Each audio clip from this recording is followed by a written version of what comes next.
So up till now we have seen the chronology of the major rulers of the Gupta period. Okay, we have not dived deep into each of the specific fact of the Gupta period. Okay, so let us see it one by one. Now the first is the administration. How was the administration during the Gupta period? Now the administration was not totally centralized and what was not totally decentralized also, meaning it included some aspects of the some aspects of centralization and some aspects of decentralization. That is, centralization means the king was the final authority to decide over each of the challenge. Okay, and why it was termed as a decentralization? Because it had the tier governance system. That is, first there were council of ministers, okay, plus some of the Amatyas, that is ministers. Okay, now this Amatyas were from their families and relatives only. Okay, families and relatives only. Okay, so this council of ministers and Amatyas recommended or suggested the king about the decision making. Okay, now after this, the king also had the chief, okay, who was known as the Mahapratihara. Okay, the chief of the kingdom or the chief of the palace was known as the Mahapratihara. After that, it is Pratihara. Okay, now he regulated or he implemented all the court ceremony or all the ceremonies which are being implemented in the palace. Okay, after that, the Sandhivigrahika. Okay, the Sandhivigrahika means a person who would be initiating the mediation for the peace and the transparency in the implementation of war. So he was also termed as a minister of peace and war. Okay, so the next is Pilupati, Ashwapati and Narapati. Now see, Pilupati, okay, Pilupati, Ashwapati and Narapati. Okay, so Ashwa means horse. Okay, Narapati means a lion or tiger. Okay, Pilupati. Okay, so all these are the animals which are used in the war. Okay, which are used in the war. Elephants, okay, elephants, horses, lions and tigers, okay, to attack the enemy. Okay, so all this had to be regulated, they had to be monitored with all the health issues. Okay, so who used to head it? The Pilupati, Ashwapati and Narapati. Okay, after that, Pustapala, or the person who used to look after the documents, who used to look about all the database and the information, was known as the Pustapala. Okay, Pustapala. Pala means protector. Pala means protector. Okay, and Pusta means documents. So Pustapala is known as the protector of the documents. Okay. Now after this, the bhuktis. Now the structure of the governance. Okay, the structure of the governance goes in this way. Like, let me show you. Here it is king. Okay, here it is province or the state, in what we call in present date province. Okay, after that, here it is district. After that, here it is village. Right?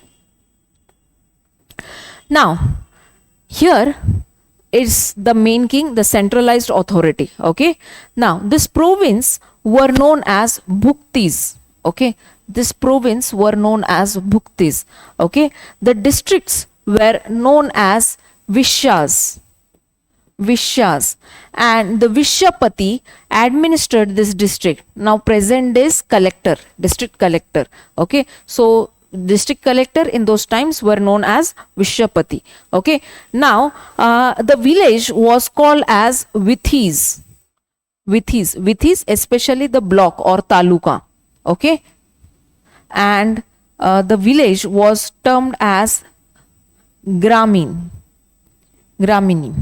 Okay, the same what it was called during the Mauryan period. Okay, so this was the tier governance system which was being followed during the Gupta period. Okay, now the Allahabad inscription talks about the Samanta system. That is, this governance would be separated and the judiciary would be also separated. Okay, so all this administrative structure is known as the Samanta system. So during the Gupta period, the Gupta rulers followed the Samanta system, and this is being proved through the Allahabad inscription. Okay, now after that, how was the revenue? Okay, so here if you analyze, if the transaction were done through the golden coins, okay, when the transaction were done through the golden coins, then it is but obvious that the revenue was quite strong at the initial phase of the Gupta period. Okay, so here the revenue, as the revenue is strong. Now how revenue is strong? Revenue is strong due to the strong, huge collection of the taxes, right? So here during this time, the land taxes were very evident. That is 1/4 and the 1/6 was the land tax. Now this was the direct tax, but there were also the evidences of indirect taxes also. Okay, so we'll learn it. Okay, after that they followed, the Gupta rulers followed the land grant system.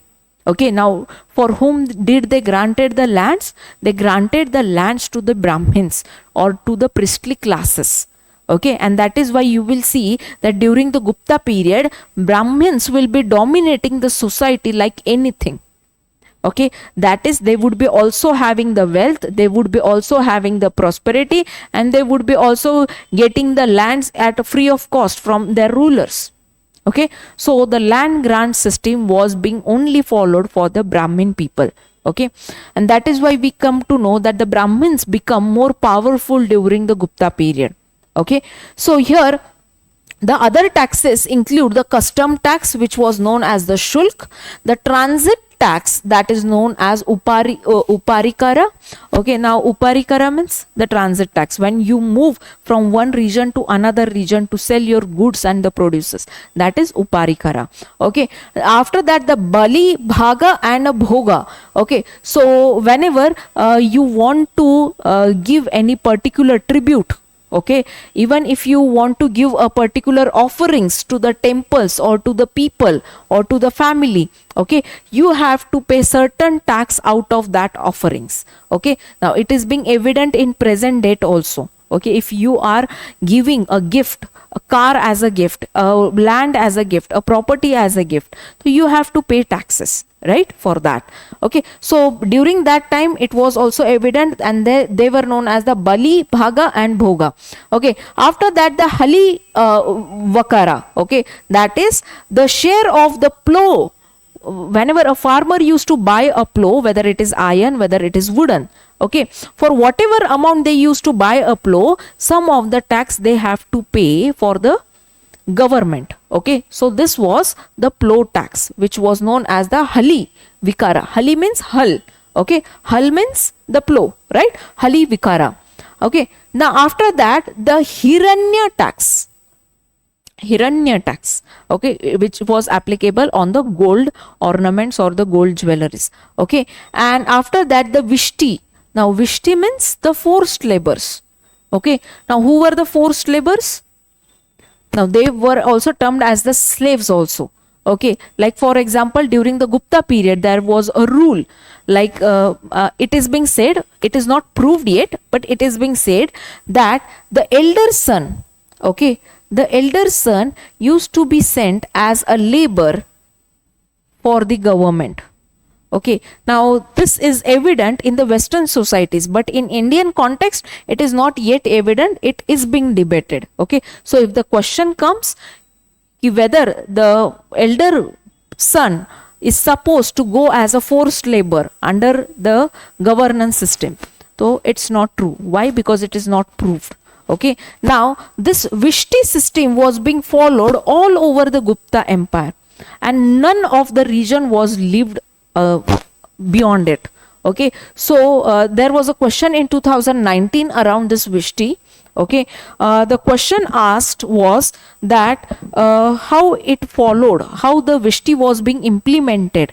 Okay, so whenever we talk about the Visti system, please try to remember that this Visti system is majorly applicable on the poor common people, where they don't have any source of the income, where they don't have any food security, financial security, and that is why they have to give at least one member from each of the family, and so that they would be getting some of the income source for their family. Okay, so this is forced labor system which was being carried out during the Gupta period.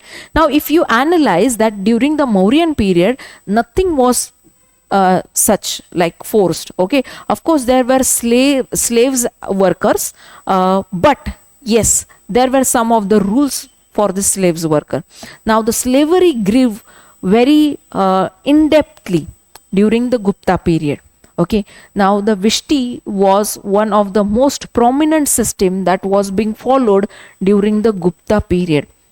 I hope you won't forget what is Visti. Okay, Visti means the remainings. Okay, and they were treated as the same. Okay, Visti means the remainings from where we don't even touch, where we don't even see. Okay, those are known as Visti. Okay, so this were the people who were termed as the Vistis. So just imagine what would be the condition of this Visti people or the forced laborers, how they would be treated, how badly they were treated during this period. Okay, so the untouchability grew during this period. Okay, the untouchability, the caste issues, the differentiation, the deviance that grew due to the casteism was very high during this Gupta period. Okay, now the evidence of this is the Visti system which was being carried out.